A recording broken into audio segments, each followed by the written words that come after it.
Exercise 21.36 is really fun because we get to put together what we know from the last chapter with what we learned in this chapter. And so our knowledge becomes more holistic and integrated. So what we see in the product here, well, okay, you can approach this going forwards or backwards, either way. If we look at the reactant, we see a carboxylic acid derivative. We have an amide, carbon double bond to oxygen, single bonded to an amine. And so we can sort of think of that NH2 as a leaving group that might pop off of this molecule. Now, let's say we look at that and we get stuck. So you look at the product and what you see here is an enamine. It's an ene because of the double bond, and an amine because you have a nitrogen with all single bonds around it right next to it. Now, in the previous chapter, we learned how to make enamines by taking a secondary amine, so the nitrogen bonded to two alkyl groups and just one hydrogen, and reacting that with a ketone. And you guys drew the mechanism for that on a previous test. So that's how we can make the enamine. But how can we get this ketone? Well, once we see the connection between the enamine and the ketone, the connection between this carboxylic acid derivative and the ketone also becomes a little bit clearer. After all, we see a similarity in the double bond in the carbonyl. We see a difference in what's bonded to the carbonyl. So we can now frame this as a nucleophilic acyl substitution. We're going to substitute this, for this NH2, we're going to substitute this ethyl group. Now this is a carbon nucleophile that we're going to need. So we're forming a new carbon-to-carbon sigma bond. We have three possibilities. We can either use a cyanide, but we'd use that, and remember that's like a CN.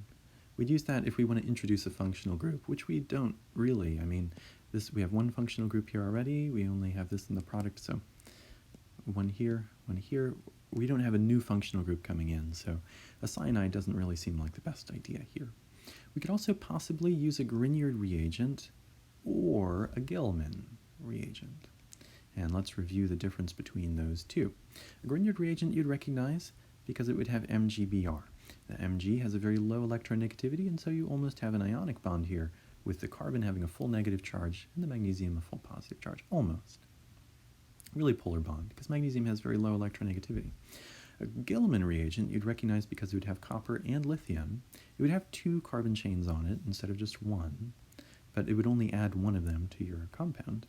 And because copper is more electronegative than magnesium, you would only get partial, you'd have smaller poles between the carbon and the copper. Remember, the capital R is any carbon chain. And so a Grignard reagent is a strong carbon nucleophile, and it will add not only to carboxylic acid derivatives, but also to aldehydes and ketones. And Gilman reagents are weak carbon nucleophiles. They will only add to carboxylic acid derivatives that have a good leaving group. They won't add to aldehydes or ketones. So notice that what we want here is a ketone. We want the ketone to stick around. We don't want anything to react with the ketone. In other words, we want the weak Gilman reagent, the carbon nucleophile. The Grignard, if we used a Grignard, it would react not just with our original molecule, but also with this ketone, and the ketone wouldn't stick around to react with the secondary amine to form the enamine. So, Grignard's not our best option here. So we've narrowed down what we need to do. We need to add a Gilman reagent. Okay, now these R groups have to be specific things, and they're going to be the carbon nucleophile that we want to add. So here that's an ethyl group. So I'm going to replace those R's with just ethyl chains. So 1, 2, and then 1, 2, and 1, 2. So we have two ethyl groups coming off of that copper. And another way to see it, just so you don't get flummoxed if you ever see it, is this E2, that's the ethyl group. You have two of them, so 1, 2, and that's on the copper lithium. Okay, so we know we're going to do that. We know that we have to do that, but what will we add? What can we add this just directly to the amide? And we can't. First of all, this is a weak nucleophile, so we have to treat it with a strong electrophile. And remember that the electrophile in these amides is not especially strong.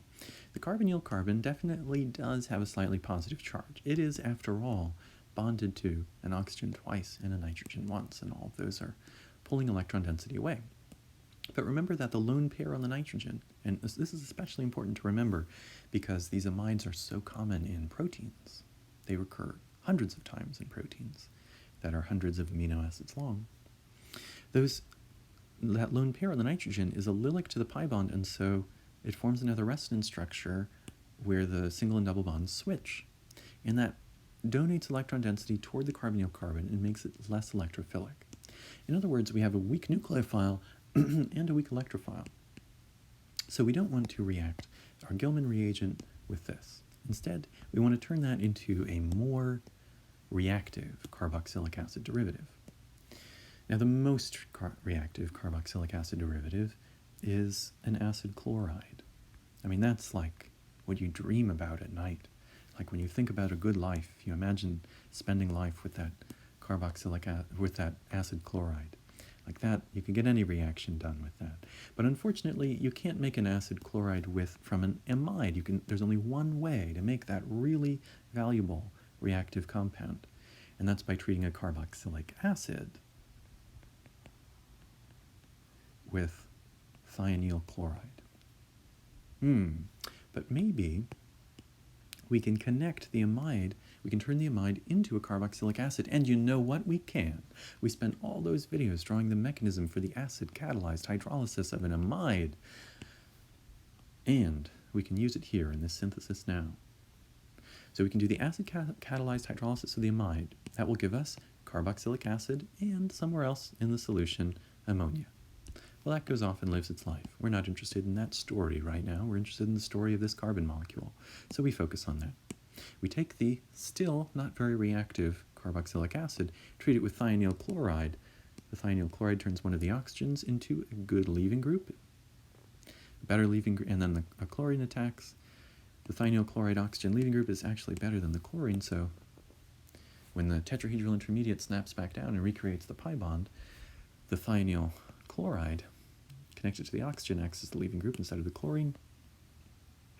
We went over that. We drew that out in a previous video. Long story short, thionyl chloride turns a carboxylic acid into an acid halide.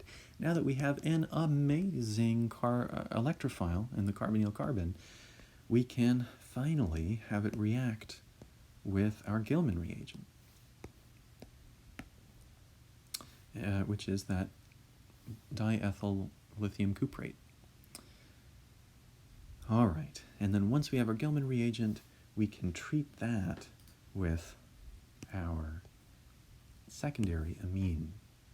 And so we've developed something of a plan here. One other thing is we can improve this last step. If you remember, we can improve it if we just add a little bit of an acid catalyst, and if we remove water.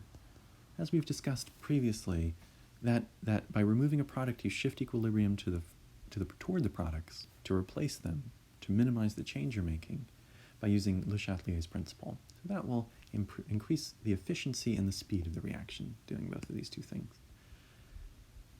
So overall, the recipe we need to turn this amide into this enamine is first to add hydronium. Acid-catalyzed hydrolysis of the amide will turn it into a carboxylic acid. Now, once we have that carboxylic acid, we can approach the holy grail, acid chlorides, by adding thionyl chloride. Once you've got the acid chloride, we want to add just one equivalent of a carbon nucleophile. One equivalent, that means you want to use a weak carbon nucleophile, and that's a Gilman reagent. So diethyl, and remember the carbon chain that we're adding on the Gilman reagent is going to be the same carbon chain that we're adding as the nucleophile. You always have two of them on the copper lithium, even though you only end up adding one. So don't get confused by that 2 down there. Once you have that, you have your ketone, and all you need after you have your ketone is a secondary amine, We made sure that the branches on this amine are the same as the branches in the product we want. And to improve the efficiency of the reaction, we'll use an acid catalyst and we'll evaporate some water from the solution so that we'll remove products and push the equilibrium to the right to replace the products and minimize the change according to Le Chatelier's principle. So that, finally, as the final recipe, we have those 4 steps. Those 4 beautiful, artistic steps. And you chisel, like Michelangelo, this molecule into this exquisitely sculpted product.